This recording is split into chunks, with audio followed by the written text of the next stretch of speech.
मकर संक्रांति की सबको बहुत बहुत बधाई और बहुत बहुत शुभकामनाएं।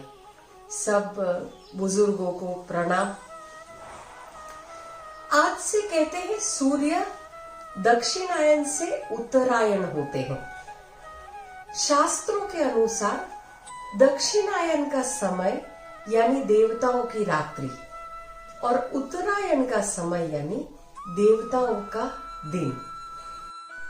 इसीलिए आज के दिन में जप, तप, दान, स्नान, श्राद्ध, तर्पण ये सब का विशेष महत्व है।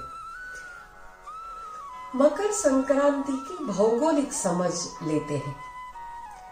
भारत इक्वेटर से ऊपर के गोलार्ध में है, यानी उत्तर गोलार्ध में स्थित है। मकर संक्रांति के दिन से पहले सूर्य दक्षिण गोलार्ध में होता है, भारत से काफी दूर। इसीलिए उस समय में अपने देश में रातें बड़ी और दिन छोटा और बहुत ज्यादा ठंड, क्योंकि सूर्य अपने देश से बहुत दूर होता है। आज से मकर संक्रांति के दिन से सूर्य की गति उत्तर गोलार्ध में शुरू होती है। इसीलिए कहते हैं कि आज से अपने यहाँ अपने देश में दिन बड़ा और रात छोटी और गर्मी का मौसम शुरू होता है।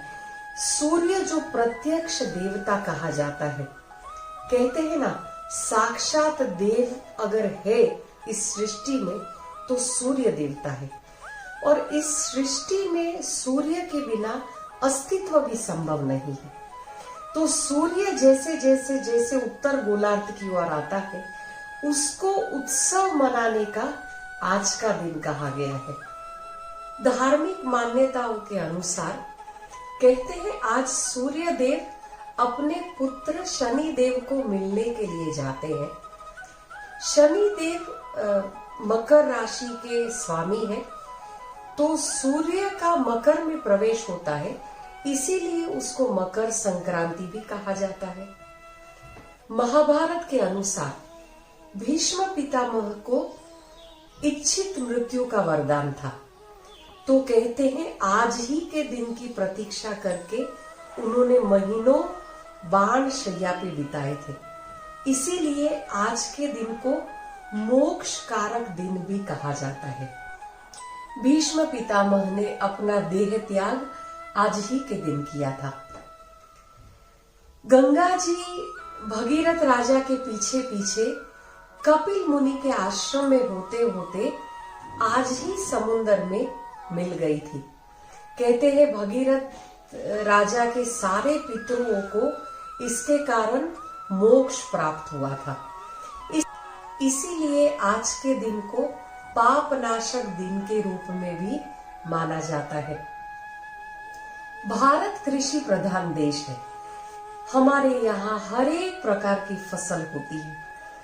कृषि आज के दिन हर एक किसान जो भी फसल उगी है, जो भी पाक उन्होंने खेत से लिया है, उसके प्रति ईश्वर का धन्यवाद देते हुए मकर संक्रांति का दिवस उत्सव के रूप में मनाते हैं।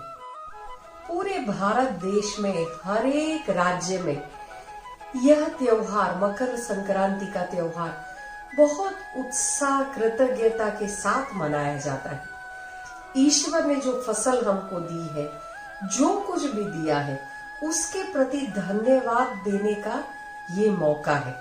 और कहते हैं आज किसान और भी आशीर्वाद मिले और भी लहराती ऐसी फसल उनके खेत में हो, उसके लिए भगवान को प्रार्थना करते हैं और आशीर्वाद की कामना करते हैं।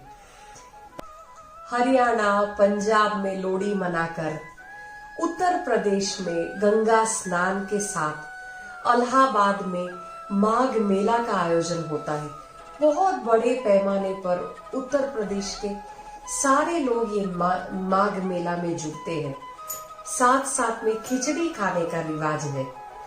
ऐसे ही बिहार में दही चूड़ा, तिलकुट खाकर इस महापर्व को मनाया जाता है। गुजरात, राजस्थान, महाराष्ट्र तिल गुड़ के साथ पतंग जगाकर इसको उत्सव के साथ मनाया जाता है। ऐसे ही आसाम में बिहू कहते हैं और केरल, तमिलनाडु, दक्षिण भारत के सारे राज्यों में, आंध्र प्रदेश, तेलंगाना, सब जगह इसको पोंगल से उत्सव मनाया जाता है। पोंगल तो 4 दिन का त्योहार होता है। आज से शुरू करके 17 तारीख तक पोंगल का पूरा सेलिब्रेशन दक्षिण भारत में चलता है।